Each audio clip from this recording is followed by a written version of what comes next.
Vamos começar a nossa revisão de história para avaliação do primeiro bimestre, onde a gente só vai ter dois conteúdos, tá, gente? Resolvi deixar para vocês todo o processo de Revolução Inglesa e a gente também vai ver junto Iluminismo. De uma forma mais resumida, porque esse vídeo aqui eu não vou me aprofundar em muitos pontos, então vocês precisam se aprofundar nos vídeos anteriores, voltem lá, vejam os dois vídeos de Revolução Inglesa, vejam os dois vídeos de Iluminismo, respondam essa atividade de hoje, vai ajudar vocês muito a fazer essa avaliação, certo? Então vamos começar aqui falando logo sobre Revolução Inglesa. Primeiro, a gente tem que entender que a Revolução Inglesa, ela na verdade é um conjunto de revoluções e guerras que aconteceram dentro da Inglaterra. Vai começar aqui com a Revolução Puritana, depois com a Guerra Civil Inglesa e por fim com a Revolução Gloriosa. Esses três processos eles estão interligados por um outro processo que teve início bem mais atrás, que é o que a gente vai entender aqui como as causas que deram início a tudo isso, tá? Então vamos ver aqui, ó. Causas que deram início à Revolução Inglesa, os cercamentos e as tensões religiosas. Eu vou deixar vocês enxergarem o quadro, caso vocês queiram fazer anotações. Primeiro vamos entender o que foram os cercamentos, tá? Com o fim do feudalismo, uma nova dinâmica começa a se desenhar por toda a Europa. Estou falando de uma dinâmica de produção de economia. Então, os feudos, que eram os centros de produção de economia, eles já deixam de existir e perdem todo, não deixam de existir por completo, mas perdem toda a sua importância com relação à produção de economia. E o capitalismo começa a nascer, seguido aí o renascimento urbano e o renascimento comercial por toda a Europa. O que a gente vai entender como os cercamentos? Os cercamentos foi um processo onde um grupo social específico na Inglaterra começou a cercar todas as suas propriedades, todas as suas terras. Eu estou falando dos Iêmen. E quem que eram os Iêmen? Os Iêmen, eles eram pequenos proprietários de terras. Eles tinham essas terras e essas terras elas estavam ocupadas por camponeses e esses camponeses ainda desenvolviam aí um trabalho que era todo baseado no feudalismo, sendo que agora existe uma nova dinâmica de produção e de economia, como eu falei para vocês. E dentro da Inglaterra, nós tínhamos a gentry que estava implantando essa nova dinâmica. Então, quem é a gentry? A gentry é a nobreza rural, a nobreza da área do campo. E eles estavam justamente dando início a um processo de industrialização que a gente sabe que vai se espalhar por toda a Europa, mas que teve início lá na Inglaterra. Então relembrem aí, Iêmen, proprietários de terras que passam a desocupar suas terras, expulsar os camponeses e cercar elas para transformar essas terras em pasto para gado, principalmente gado de ovelha, que vai servir aos interesses da gentry. E a gentry é a nobreza rural que está começando o processo de industrialização na Inglaterra relacionado à produção de tecidos, certo? Isso foram os cercamentos, a expulsão dos camponeses das terras para transformar essas terras em pasto para gados que vai servir ao início da indústria têxtil da Inglaterra. O outro ponto que eu apontei para vocês, está aqui embaixo, são as tensões religiosas. A gente sabe que dentro da história da Inglaterra, as tensões religiosas, elas sempre existiram, principalmente a partir de Henrique VIII. E nós vamos ter aqui, nessa primeira fase, né, que é a fase de causas, que vai levar a todo esse processo aqui de revoluções dentro da Inglaterra, nós vamos ter 4 monarcas envolvidos. E sim, o absolutismo tem muito a ver com isso, mas nós não vamos falar sobre ele hoje. Nós vamos ter Henrique VIII, que dá início a todas essas tensões religiosas, desde quando ele se desvincula da Igreja Católica, toma as terras da Igreja, distribui essas terras da Igreja para os produtores da Inglaterra. Existe toda uma tensão aí que se cria a partir do enfrentamento entre Henrique VIII e a Igreja Católica. Quando Elizabeth II, eu pensei que estava aqui, Elizabeth I, a sua filha, né, filha de Henrique VIII, ela assume o poder, ela já encontra essa tensão religiosa dentro da Inglaterra. Essa tensão religiosa, ela se segue, né, após vários governos. Quando Elizabeth I morre, tem fim a dinastia Tudor, porque ela não tinha herdeiro. Então, a dinastia dos Stuart retorna ao trono, né? Principalmente, primeiro com Jaime I, depois com Carlos I, Carlos Stuart. E é quando entra, já começamos a falar aqui sobre esses três processos. Vamos entender um por um. O que foi a Revolução Puritana, primeiramente? A Revolução Puritana foi um processo justamente ligado a essa crise, né, essa tensão que existia entre os dois grupos religiosos, católicos e puritanos. Os católicos eles eram muito perseguidos durante um tempo, durante um governo. Os católicos eram perseguidos dentro da Inglaterra. Durante outro governo, os puritanos eram perseguidos dentro da Inglaterra. E nesse clima de tensão e de perseguição religiosa que começa a existir, os calvinistas, que eram puritanos, num determinado momento, deixa de apoiar o rei e passa a apoiar o parlamento. Estamos falando agora sim já do governo, entre o governo de Jaime I e Carlos I, já a dinastia Stuart. Quando os calvinistas puritanos começam a dar apoio ao parlamento, começa a haver uma perseguição muito grande dentro da própria Inglaterra. Então os puritanos eles precisam sair da Inglaterra, né? Um grupo de puritanos sente a necessidade de sair da Inglaterra para tentar ter uma vida mais pacífica, para tentar conseguir inclusive crescer economicamente, porque começam a haver muitas barreiras para os puritanos dentro da Inglaterra. E um grande dado que é importante disso, uma grande consequência dessa perseguição puritana, é justamente o início do povoamento mais intensificado dos puritanos nos Estados Unidos. Grande parte da população que vai formar a sociedade, que vai se tornar a sociedade dos Estados Unidos, vem daqui. Puritanos que fugiram da Inglaterra e foram para a colônia inglesa, que ainda não era Estados Unidos, ainda era colônia da Inglaterra na América.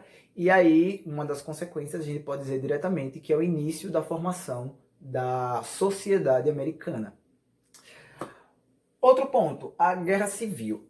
Quando chegamos no governo de Carlos I, parece que as coisas se intensificam muito mais. A gente falou muito sobre a rixa que existia entre Carlos I e o parlamento. Então, Carlos I ele começa a ter muito conflito com o parlamento. Por várias vezes ele dissolve o parlamento e depois, por necessidades, ele reintegra o parlamento, dissolve o parlamento e reintegra o parlamento, e chega um momento em que a sociedade se divide. Parte dos grupos sociais que fazem parte da Inglaterra apoiam o rei e parte dos grupos que fazem parte da sociedade inglesa apoiam o parlamento. A sociedade inglesa se dividiu em dois grupos, então nós tínhamos do lado dos apoiadores do rei, o exército do rei, os senhores feudais que ainda restavam na Inglaterra e a nobreza que ocupava a cidade.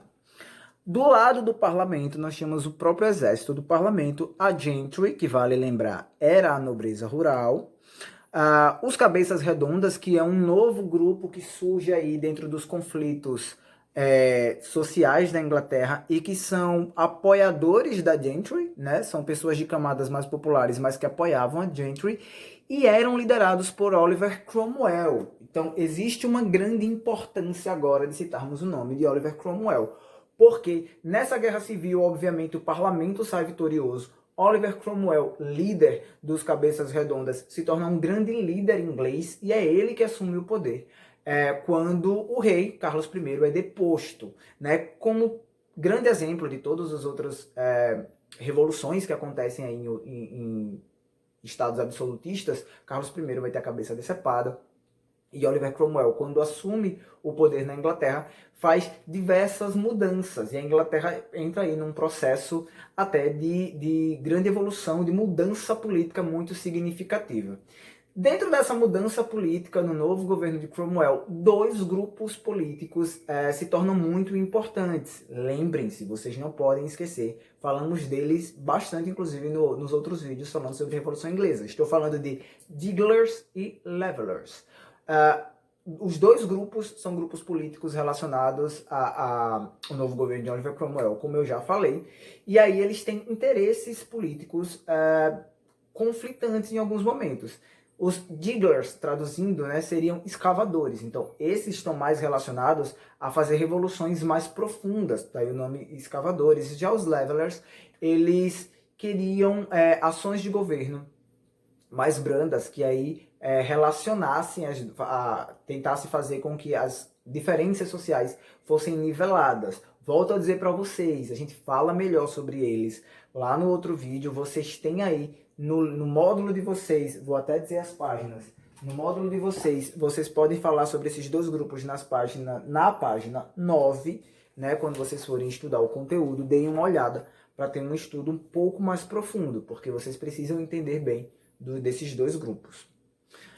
Com a morte de Oliver Cromwell, seu filho assume o governo inglês, porém ele não consegue manter em rédeas curtas, ele não começa a ter bons resultados, e então uma parte importante da sociedade inglesa, inclusive o parlamento inglês, apoiam o retorno da dinastia Stuart.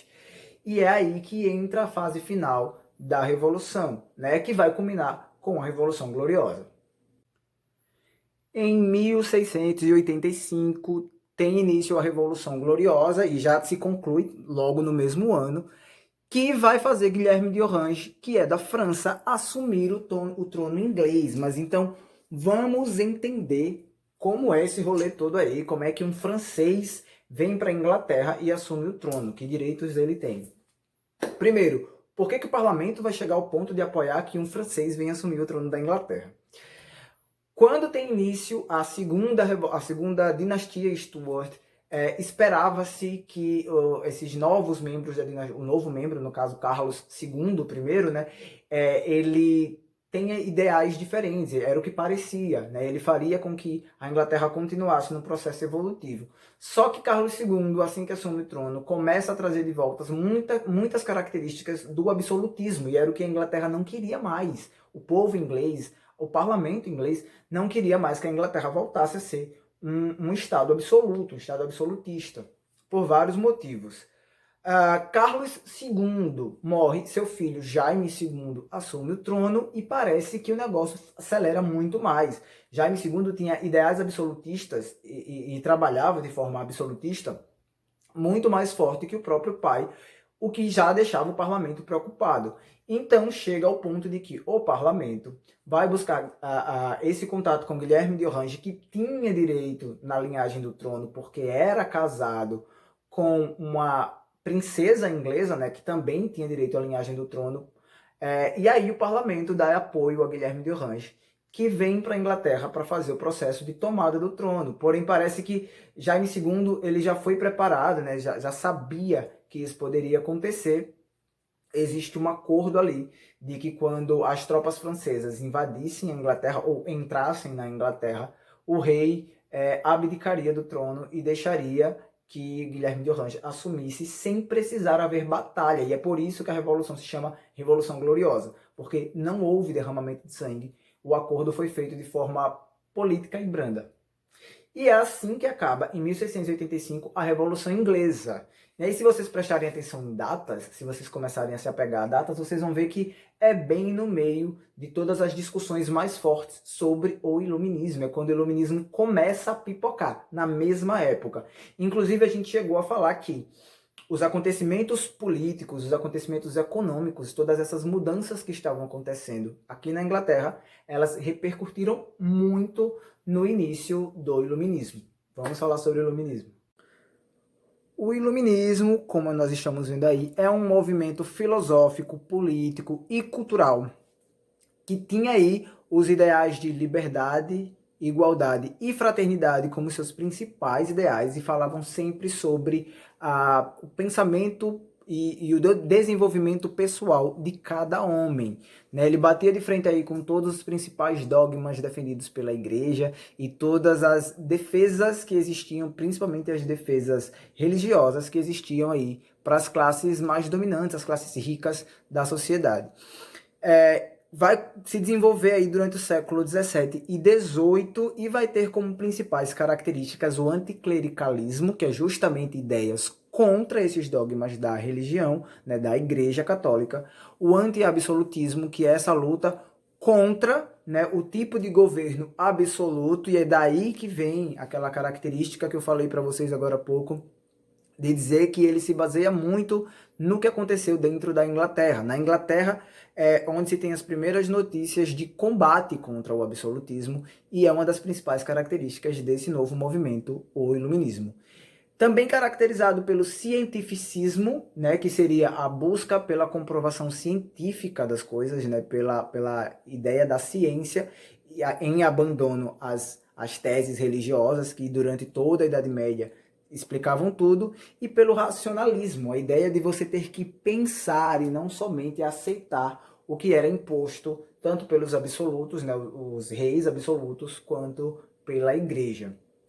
A ideia de iluminismo, né, o nome iluminismo traz essa ideia de iluminação justamente em contraposição à ideia que começa nessa época aqui a se difundir de que a Idade Média foi a Idade das Trevas, por todo o medo que foi criado, né, pela própria Igreja Católica para validar seus dogmas.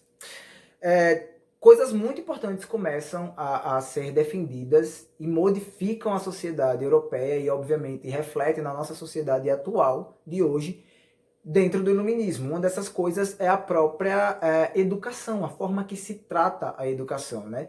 Eles defendiam, né, eles defenderam, foi o primeiro grupo a se defender, a educação laica. O que é a educação laica? A educação laica é essa educação que é livre da igreja. Até o início do iluminismo, praticamente toda a educação que existia, ela estava relacionada ao clero, né, aos membros da igreja. Então eles defendiam que a educação ela não deveria ser da igreja, pelo contrário, ela deveria ser do Estado.